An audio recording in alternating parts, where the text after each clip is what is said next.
Welcome back to Berm Peak, and today we're gonna be doing something kind of the same, but a little bit different.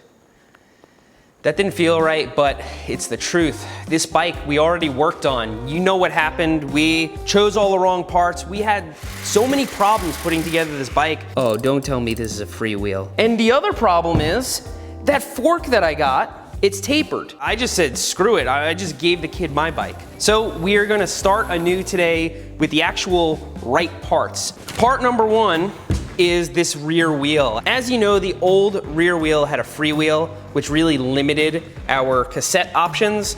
Ordered a new quick release disc brake wheel with an actual free hub on it. Then there was the fork, which was tapered. So I found a straight coil fork on Amazon that has a lot more adjustments than the original one. It has rebound damping and compression damping. And let me show you what that's about. Rebound damping is the easiest to demonstrate on video. Basically, this adjustment right here controls a valve which places air resistance on the fork as it's returning. If we push down on the fork, it compresses at about the same speed that it decompresses. But if we turn this valve, now you can see fork goes down, comes back a little bit slower. Same thing on compression.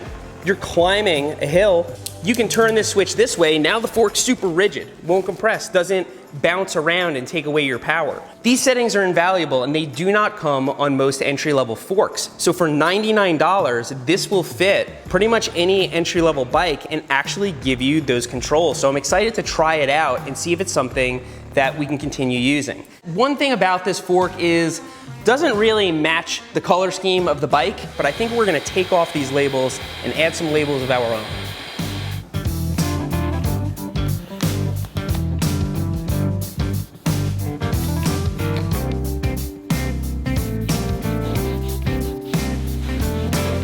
Now, we've got these Berm Peak transfer stickers. This is gonna go on the side of the lower, and it's gonna look real sweet. Oh, look at that. This is super sweet. Now we can do it right on the other side. Oh man, this is sweet. Now, a lot of you might just use a mallet to push this the rest of the way in. I'm gonna use an actual cup press, which is one of the easiest tools you can make yourself. It's just a threaded rod and some washers. We just screw these together and it evenly presses whatever we want. This will very nicely push that cup up into the head tube. That's the last time we'll be using that tool for about, I don't know, 6 years or so. Okay, now we got a variety of parts from the old headset for the upper cups. Oh, that's nice and smooth. Looks like we're gonna have to cut down this steerer tube considerably.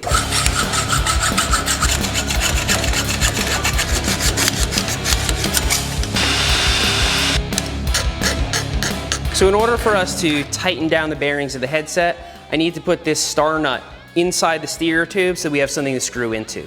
Put the star nut in here and start hammering away. We'll take out this rusty bolt.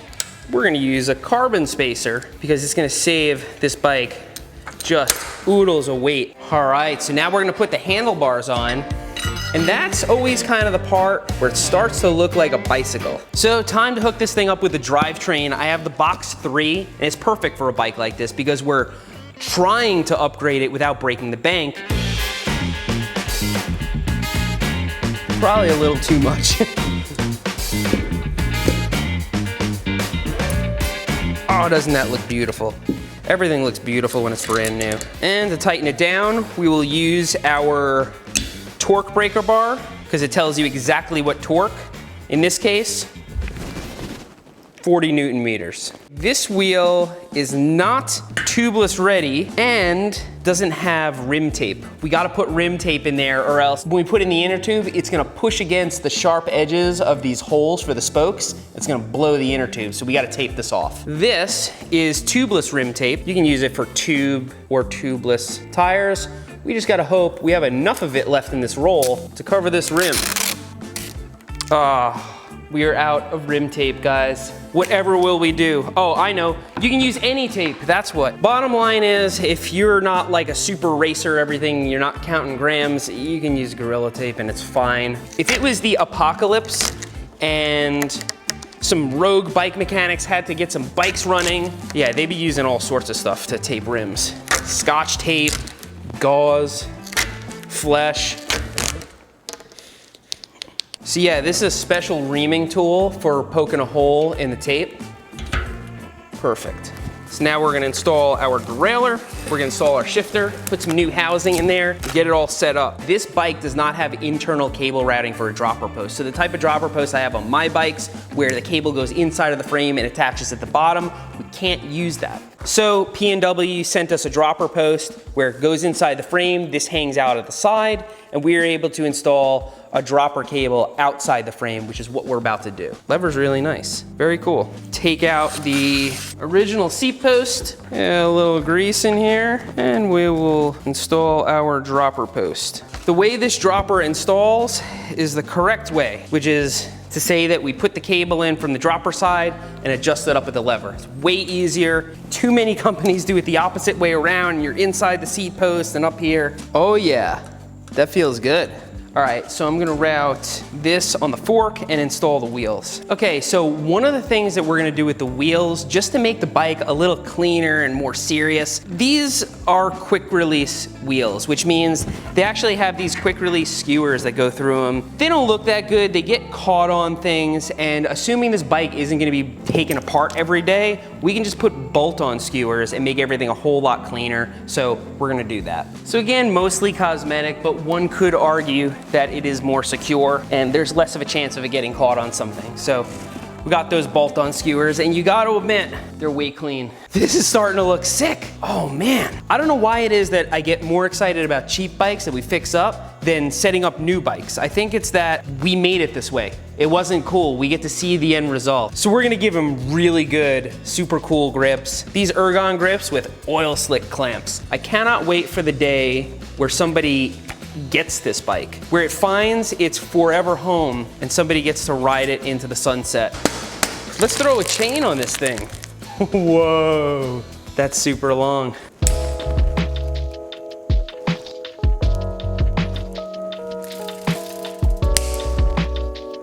Hey, you know what? Not bad.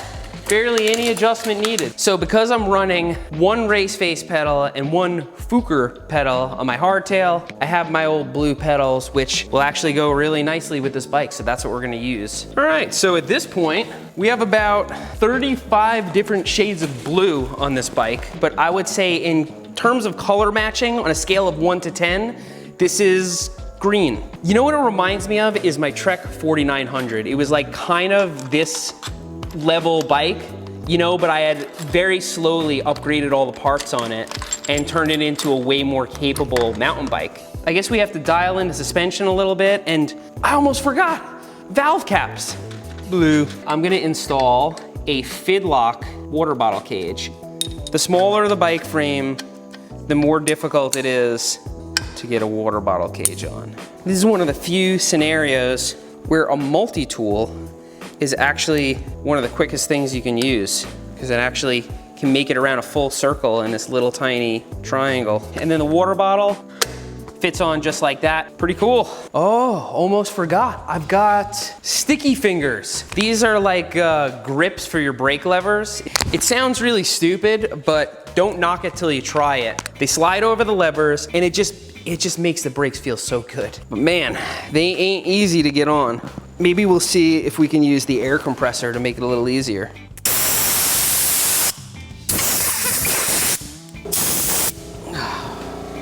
Can damn near rip your lever off trying to get these on. I guess I did need some exercise today. I'm not trying to be dramatic. This is just difficult. Just a little more.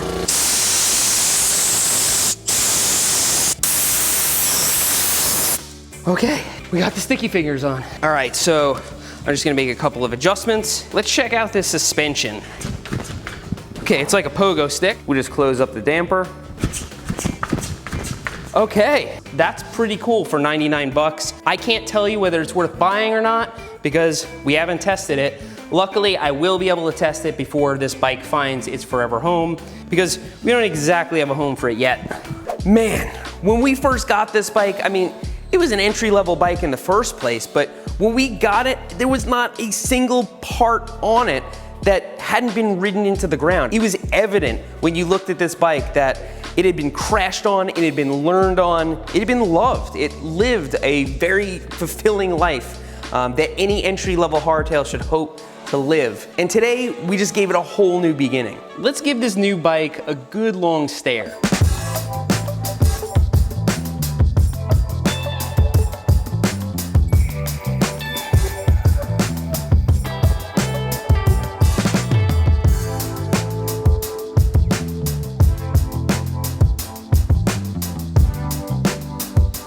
Now usually we don't get to test these bikes too much because they're too big for me, but this is actually an extra small, so we should be able to do some shredding. So just pedaling this bike up the road, it feels fairly confident and it kind of fits me.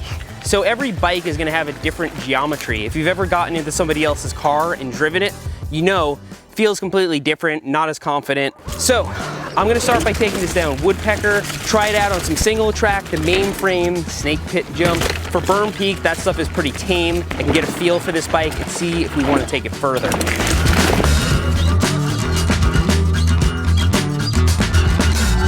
So oddly enough, I feel really good and confident on this bike. Confident enough to do the drama drop?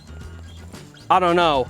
I'm a little worried about the fork. See if there's any warnings or anything on it.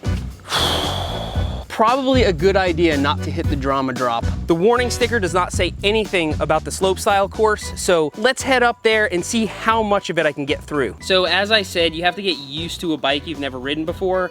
I spent about 45 seconds on this, and I think ready to try to hit the slopestyle course.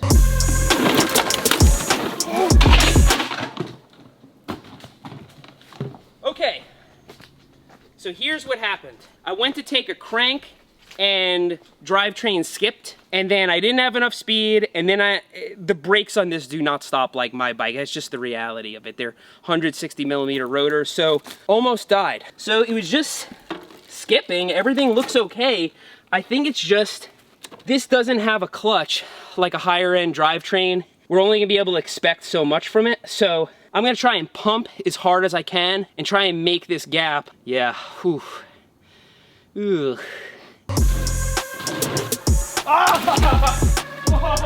Well, I made it. I'm actually sending everything pretty deep with like no speed because tires are pumped up super firm, suspension super firm. I don't feel like I have everything under control, but the bike, yeah, she flies. I'm not sure the line I took into the rock garden could have been any worse. The fork, it doesn't feel good. It's a $99 fork, but it does feel a lot better than the one that was on it. I think the biggest thing that's holding me back are the high pressure tires and the fact that I'm not used to this bike, because honestly, there's really nothing sketchy about this bike. It's in perfect working order. All the parts are decent. This is gonna make a great bike for somebody. I don't know, I don't see anything wrong with this bike. I think we can send the drama drop. I know there's a very clear, specific warning, but I feel like the bike's okay. I feel like we can do it.